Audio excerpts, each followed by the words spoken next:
नमस्कार, मैं Viresh Kumar, Hindi resource person, भारतीय भाषा संस्थान मैसूर से आप सभी दर्शकों और विद्यार्थियों का हार्दिक स्वागत करता हूं। आज मैं 8वीं कक्षा की पाठ्यपुस्तक, हिंदी की पाठ्यपुस्तक दूरवा भाग 3 से एक बहुत ही रोचक पाठ को लेकर उपस्थित हुआ हूं, जिसमें लेखक ने नौका पर की गई अपनी विश्व यात्रा का वर्णन किया है और इस पाठ का शीर्षक है सागर यात्रा।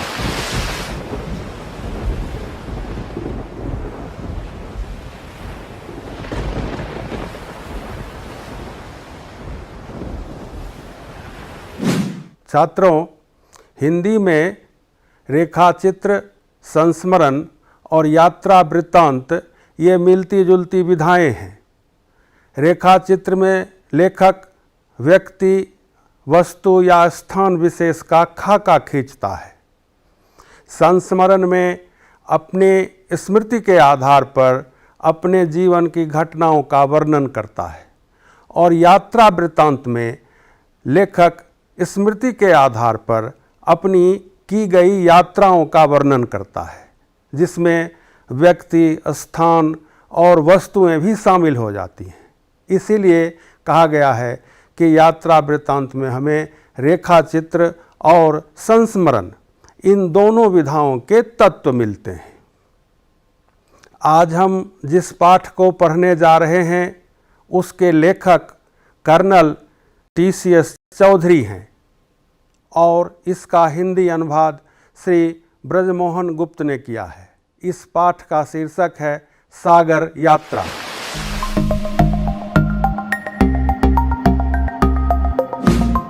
इस पाठ के मूल लेखक कर्नल TCS चौधरी भारतीय सेना के इंजीनियरिंग कोर के सदस्य थे और वे एक 10 सदस्यीय दल के साथ तृष्णा नामक नौका पर सवार होकर विश्व की यात्रा पर गए थे। इन्हें नौकायन का आचार्य भी कहा जाता है। 1959 में कर्नल चौधरी राष्ट्रीय रक्षा अकादमी खड़गवासला के छात्र थे। वहीं उनका नौकायन से परिचय हुआ और उन्होंने कई छोटी छोटी यात्राएं की, जिन अनुभवों के आधार पर उन्हें इस विश्व यात्रा के लिए चुना गया था। यह भारत के लोगों द्वारा की गई नौका पर पहली विश्व भ्रमण की यात्रा थी। इसी के अनुभवों को आधार बनाकर उन्होंने अपना यह संस्मरण लिखा है, जो हमारे प्रस्तुत पाठ के रूप में आज हमारे सामने है।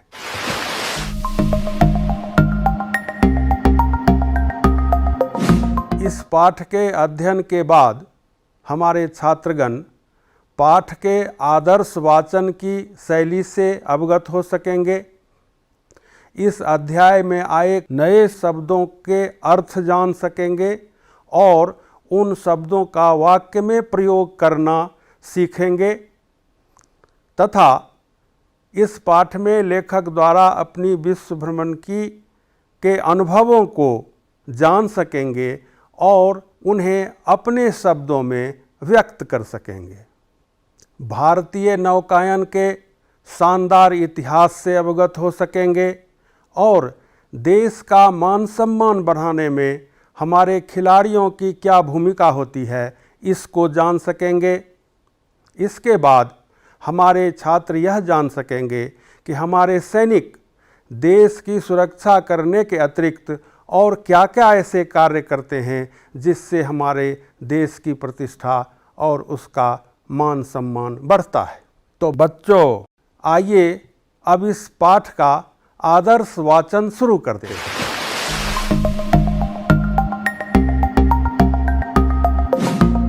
छठा पाठ, सागर यात्रा। 10 भारतीयों ने एक नौका में दुनिया का चक्कर लगाया था। उस नौका का नाम तृष्णा था। यह पहला ऐसा भारतीय अभियान था जो विश्व यात्रा पर निकला था। उसी दल के एक सदस्य के यात्रा वर्णन के कुछ अंश। नौका पर जीवन। नौका पर जीवन अति व्यस्त था। हमारे पास स्वचालन की व्यवस्था नहीं थी, अतः तृष्णा के चक्के व्हील 24 घंटे संभालने के लिए आदमियों की ज़रूरत थी। हम हर घंटे बाद चक्का संभालने का काम बदलते। एक चक्का संभालता तो दूसरा जहाज़ों, द्वीपों और व्हेल मछलियों पर नज़र रखता। जो लोग चौकसी से हटते वे अपने कपड़े बदलते, खाना खाते, पढ़ते, रेडियो सुनते और अपनी ड्यूटी के अन्य कार्य जैसे रेडियो की जांच, इंजन की जांच तथा व्यंजन सूची के अनुसार भोजन बनाने के लिए राशन देने का काम निपटाते।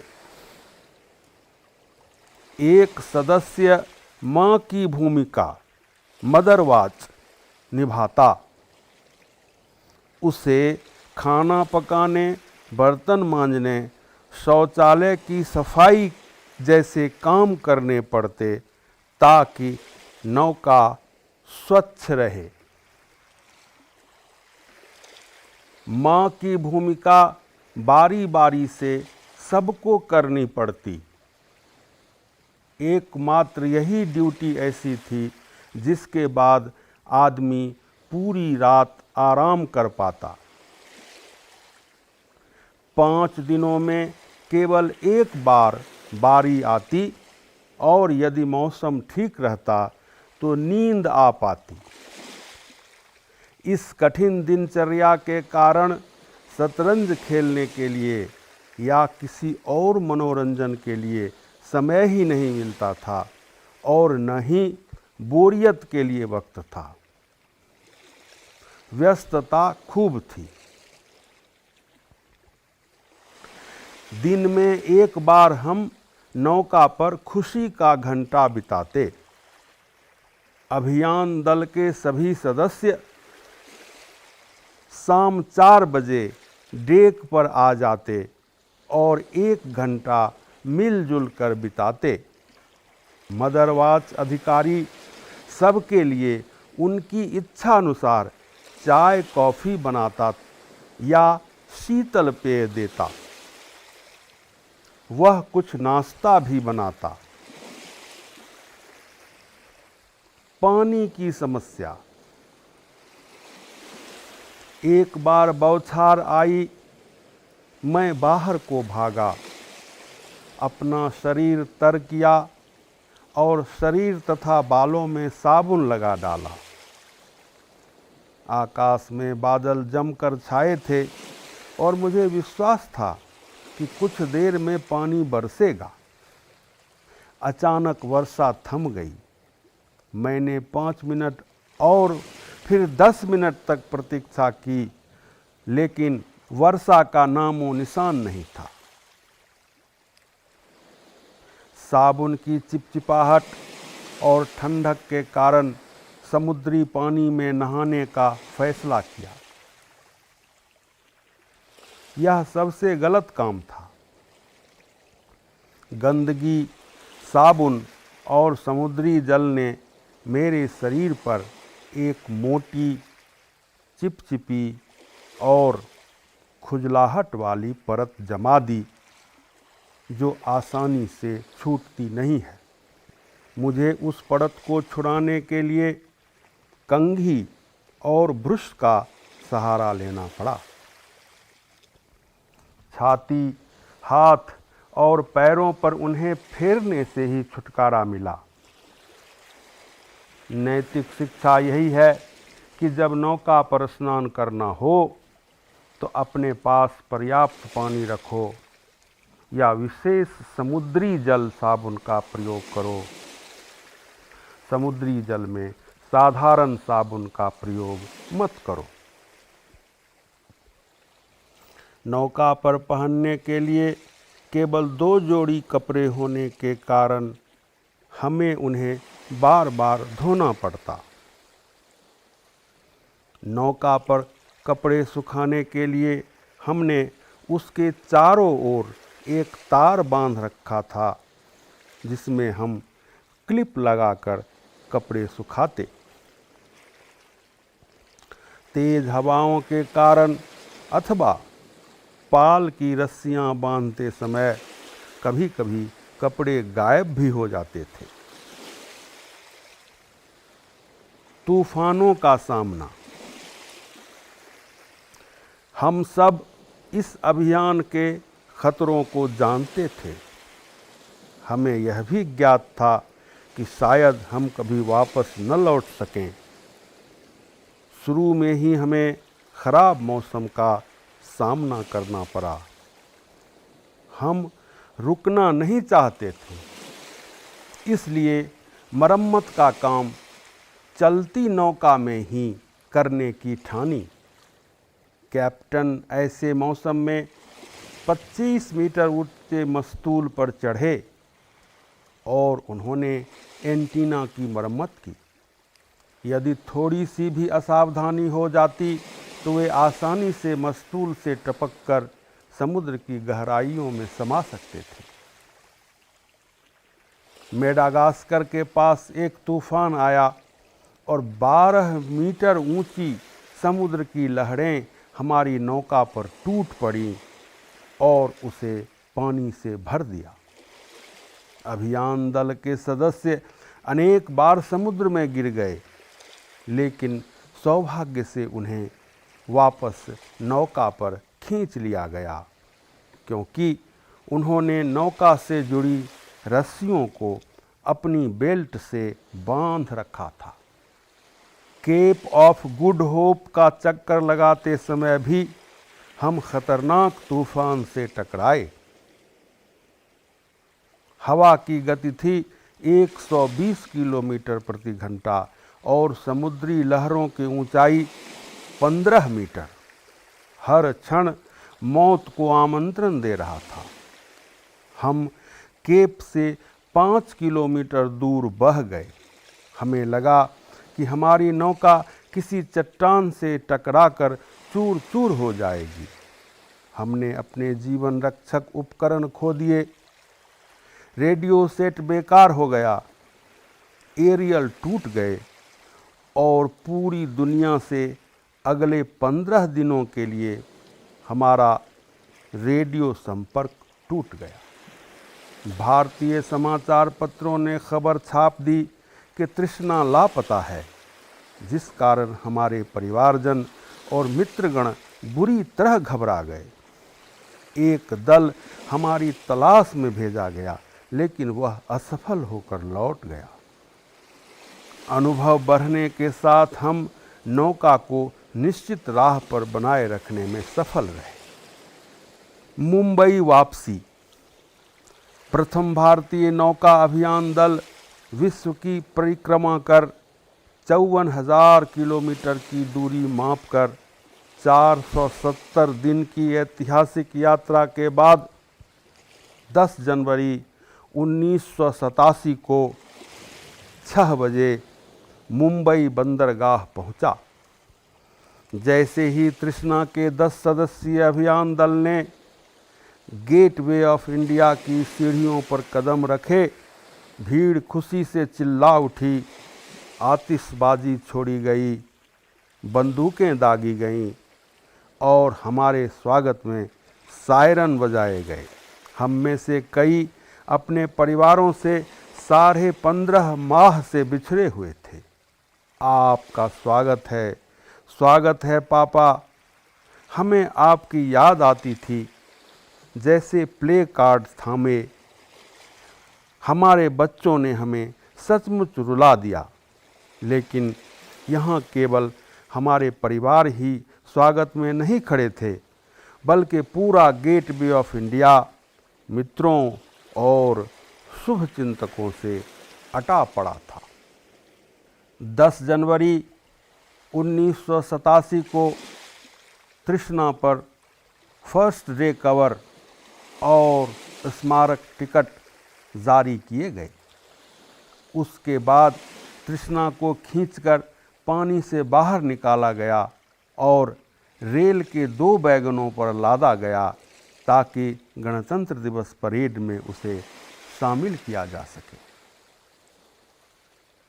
तृष्णा 6 दिनों में दिल्ली पहुंच गई, किंतु हमारी समस्याएं समाप्त नहीं हुई। उसे उतारने के लिए लंबी भुजा वाली क्रेन चाहिए थी। दिल्ली की व्यस्त सड़कों पर नौका ले जाने के लिए न केवल वृक्षों की डालियां छांटनी पड़ी, बल्कि बिजली और टेलीफोन के तारों को भी ऊंचा उठाना पड़ा।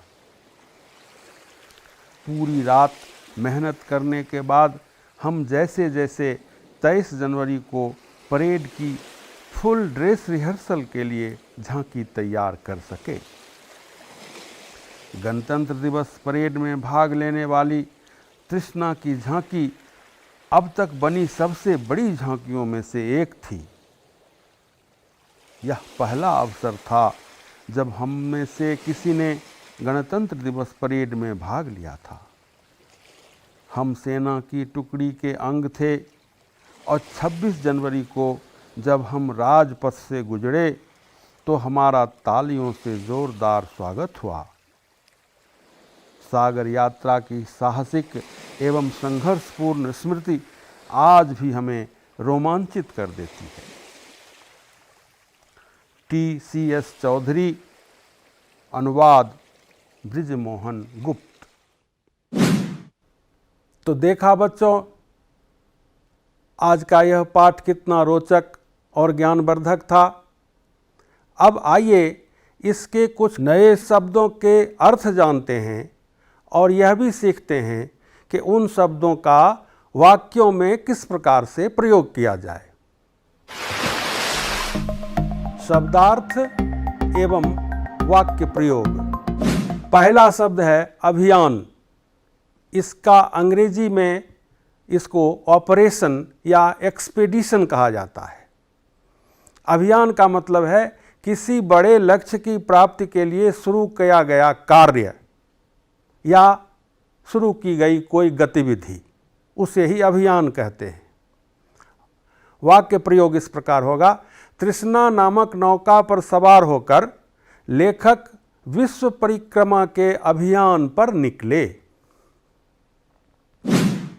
स्वचालन अर्थात अपने आप चलना, जिसे अंग्रेजी में ऑटोमेशन कहते हैं। इसका वाक्य प्रयोग इस प्रकार हो सकता है। आजकल कारखानों में उत्पादन स्वचालित मशीनों द्वारा होता है। अगला शब्द है चौकसी, मतलब सजगता या पहरेदारी। अंग्रेजी में इसको विजिल कहते हैं। इसका वाक्य प्रयोग इस तरह से हो सकता है कि रात के समय ज़्यादा चौकसी की ज़रूरत होती है। पाल, नाव के मस्तूल के सहारे टांगा जाने वाला मोटा कपड़ा, जिस पर हवा का दबाव पड़ने से नाव या जहाज गतिशील होता है। इसके लिए अंग्रेजी शब्द है सेल। वाक्य प्रयोग होगा, बिना मोटर वाली नाव पाल के सहारे चलती है। तृष्णा मतलब गहरी प्यास, बहुत ज़्यादा प्यास। अंग्रेजी में इसके लिए शब्द है थर्स्ट। वाक्य प्रयोग होगा, बहुत अधिक प्यास लगे तो उसे तृष्णा कहते हैं। द्वीप, द्वीप के लिए अंग्रेजी शब्द है आइलैंड। यह समुद्र या नदी के बीच बीच में उभरी हुई धरती को द्वीप कहते हैं। वाक्य प्रयोग देखें, श्रीलंका भारत का पड़ोसी द्वीप है। बोरियत, अंग्रेजी में कहते हैं गेटिंग बोर। बोरियत का अर्थ है ऊब। वाक्य प्रयोग होगा, एक ही काम करते करते हमें बोरियत हो जाती है। अगला शब्द है बंदरगाह, जिसका मतलब है समुद्र के किनारे का वह स्थान जहां जहाज रुकते हैं। इसको अंग्रेजी में पोर्ट कहते हैं। वाक्य प्रयोग होगा, मुंबई एक बड़ा बंदरगाह है। आतिशबाजी, ये पटाखे, छुरछुरी, रॉकेट आदि जो दिवाली में या किसी और खुशी के मौके पर छुड़ाते हैं उसे आतिशबाजी कहते हैं। अंग्रेजी शब्द है इसके लिए फायरवर्क्स। वाक्य में प्रयोग कुछ इस तरह हो सकता है, दिवाली में हम खूब आतिशबाजी करते हैं। प्ले कार्ड, इसका अर्थ है इश्तेहार या विज्ञापन। एक तख्ती जिस पर कोई चीज़ लिख कर दिखाते हैं उसे प्ले कार्ड कहते हैं। और अंग्रेजी शब्द है, अंग्रेजी ही प्ले कार्ड ही अंग्रेजी ही शब्द है। इसका वाक्य प्रयोग कुछ इस तरह हो सकता है, सभी बच्चों के हाथों में प्ले कार्ड थे। यात्रा के मुख्य बिंदु या सारांश,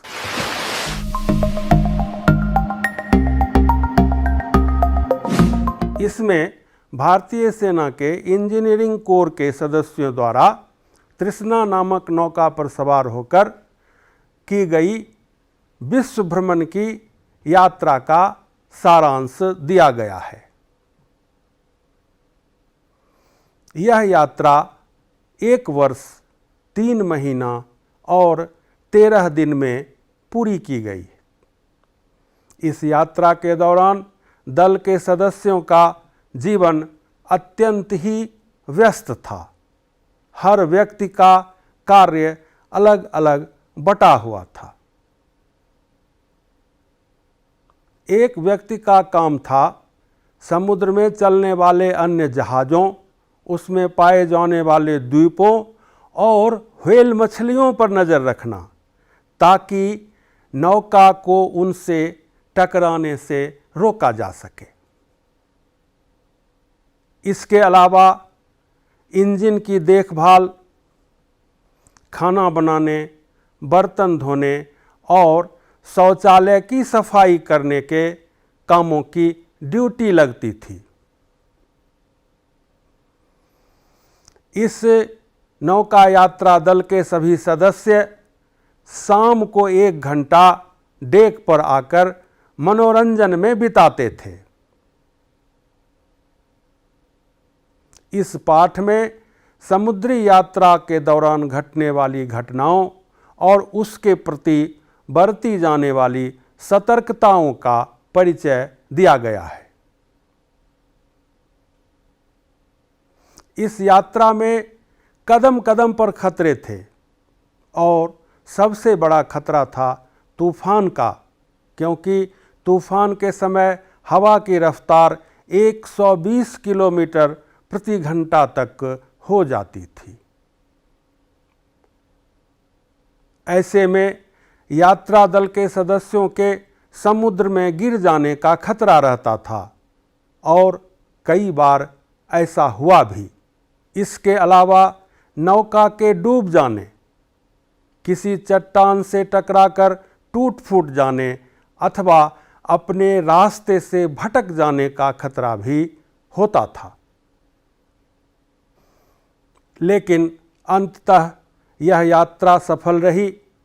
इसके बाद नौका पर विश्व परिक्रमा करने वाले लोगों में, देशों में भारत का नाम भी जुड़ गया। हमारे देश के रोमांचक खेलों के इतिहास में यह एक महत्वपूर्ण घटना है।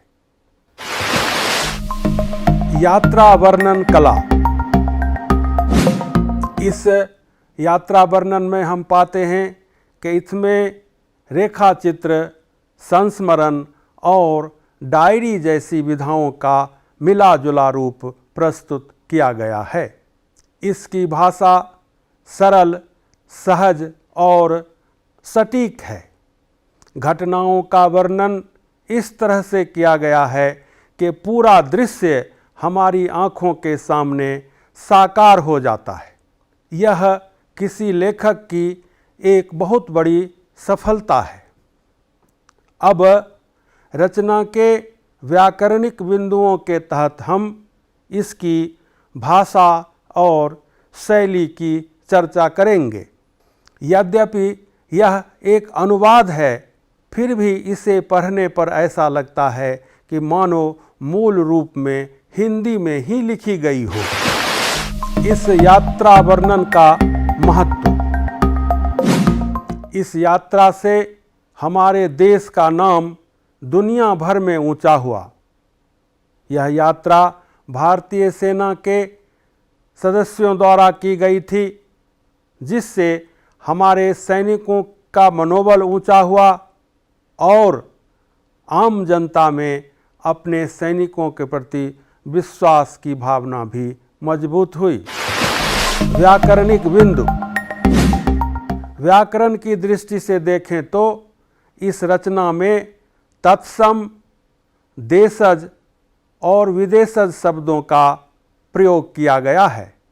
जैसे नौका, चक्कर, चक्के, चौकसी, बर्तन, चिपचिपाहट, बौछार, खुजलाहट, रस्सी, मरम्मत, आतिशबाजी, बंदूक आदि देशज शब्द हैं। इस रचना में स्थान स्थान पर तत्सम शब्दों का प्रयोग किया गया है। जैसे विश्व यात्रा, अति व्यस्त, स्वचालन, व्यंजन सूची, स्वच्छ, व्यस्तता, शीतल पेय, विश्वास, पर्याप्त, प्रयोग, सौभाग्य, जीवन रक्षक उपकरण, परिवारजन, मित्रगण, ऐतिहासिक आदि तत्सम शब्द हैं। विदेशज शब्दों के अंतर्गत अंग्रेजी के शब्दों का ज्यों का त्यों इस्तेमाल किया गया है। जैसे wheel, radio, engine, mother watch, duty, बोरियत, deck, belt, aerial, kilometre, play card, first day cover, wagon, crane, telephone, full dress rehearsal आदि। इसके अलावा इस रचना में मुहावरों का सीधा प्रयोग तथा मुहावरेदार भाषा का प्रयोग भी किया गया है। जैसे चक्कर लगाना, यात्रा पर निकलना, चक्का संभालना, नज़र रखना, काम निपटाना, भूमिका निभाना, सामना करना, तूफान से टकराना, चूर चूर हो जाना आदि। अभ्यास, गतिविधि या गृह कार्य संबंधी लिंक। प्यारे दोस्तों, उम्मीद है कि आपको यह पाठ अच्छा लगा होगा। अब आप इस पर आधारित कुछ प्रश्नों के उत्तर देंगे। इस पाठ का मुख्य विषय क्या है तथा इसे आप किस तरह की रचना कहेंगे और क्यों? विचार प्रस्तुत कीजिए। अभियान दल के सदस्य खुशी का घंटा बिताते थे। आप खुशी का घंटा किस प्रकार बिताते हैं और क्यों? दिए गए लिंक पर उपलब्ध यात्रा वृत्तांतों में से किन्हीं दो को पढ़िए और दोनों की विशेषताओं पर आपस में चर्चा कीजिए। www.bbc.com/hindi/2013/130915 _hindi_special_travelogue_akd। आज के कार्यक्रम में हमने सीखा कि गद्य का वाचन आदर्श ढंग से कैसे किया जाए, पाठ में आए कठिन शब्दों का क्या अर्थ है और उनका वाक्यों में प्रयोग कैसे किया जाए, रोमांचक यात्रा में हुई घटनाओं की जानकारी मिली, भाषा में तरह तरह के शब्दों के प्रयोग और मुहावरों के प्रयोग से अवगत हुए, देश के लिए इस यात्रा के महत्व से अवगत हुए। आज के लिए बस इतना ही, फिर मिलेंगे नए पाठ के साथ। तब तक खुश रहिए, घर में रहिए, सुरक्षित रहिए। बहुत बहुत धन्यवाद।